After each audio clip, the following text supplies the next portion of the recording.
ఈరోజు మనం బెండకాయ ఫ్రై చేసుకుందామండి. డిఫరెంట్గా చేసుకున్నాము. బెండకాయ ఫ్రై 1/2 kg బెండకాయ అండి. కడిగేసుకున్నాము. ఇప్పుడు ఇది సన్నగా కట్ చేసుకుందాము. ఆనియన్ అండి, 1 ఆనియన్, కొంచెం కరివేపాకు, 2 పచ్చిమిర్చి అండి, సన్నగా కట్ చేసుకున్నాము. ఇప్పుడు తాలింపు చేసుకున్నాము. కడాయి పెట్టానండి. ఆయిల్ వేసుకుందాము. ఆయిల్ వేస్తున్నానండి.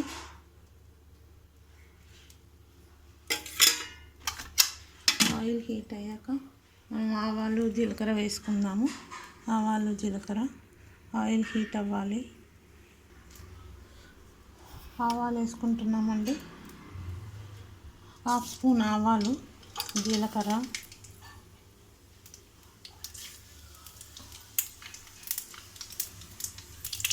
ఆనియన్స్ వేసుకుందాము. ఆనియన్, పచ్చిమిర్చి అన్నీ వేసేసుకుంటున్నామండి ఆయిల్లో.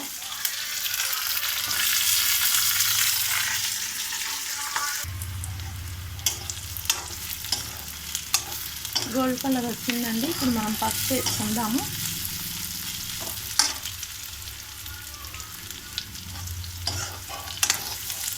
కదా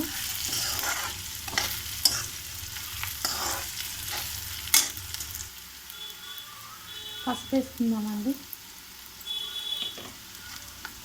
అల్లం వెల్లుల్లి పేస్ట్ వేసుకుందాం. ఇప్పుడు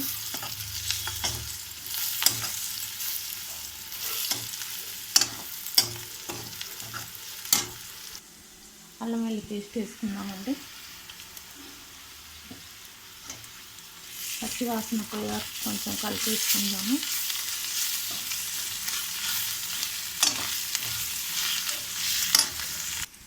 ఇప్పుడు మనం బెండకాయలు వేసుకుందామండి.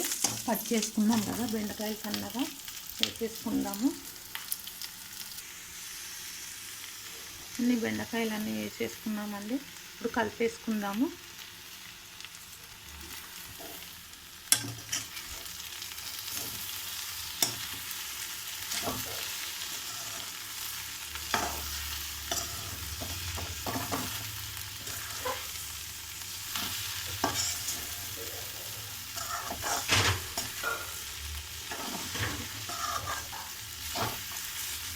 మూత పెట్టుకుందామండి. కొంచెం ఈ జిగురు అనేది పోతుంది. మూత పెట్టుకుందాము. తర్వాత కలుపుదాము.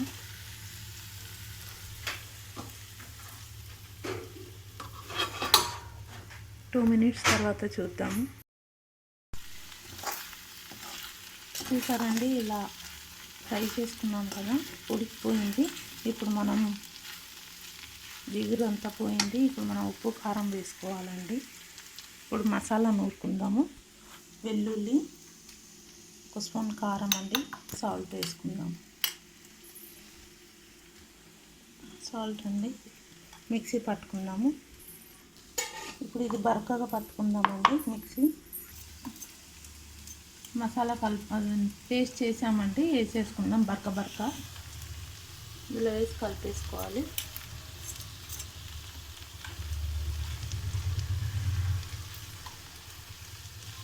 కలిపేసుకుందాము.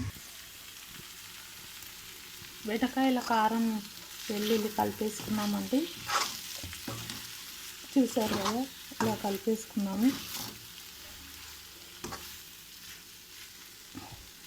కొంచెం మరి జిగురు బాగా ఉందండి, అందుకనే ఇలా అంటుతుంది. ఒక 2 మినిట్స్ తర్వాత చూద్దాము.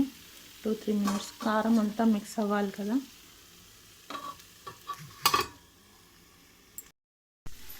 అయిపోయిందండి మన బెండకాయ ఫ్రై. చూసారు కదా, చాలా బాగుంటుందండి. టేస్టీగా, ఎమ్మీగా, వెల్లుల్లి కారం అంతా బరకగా చేసి వేసాం కదా, టేస్టీగా ఉంటుంది. మీరు కూడా ఇలానే చేసి ఎలా ఉందో తిని కామెంట్స్లో చెప్పండి. Thank you.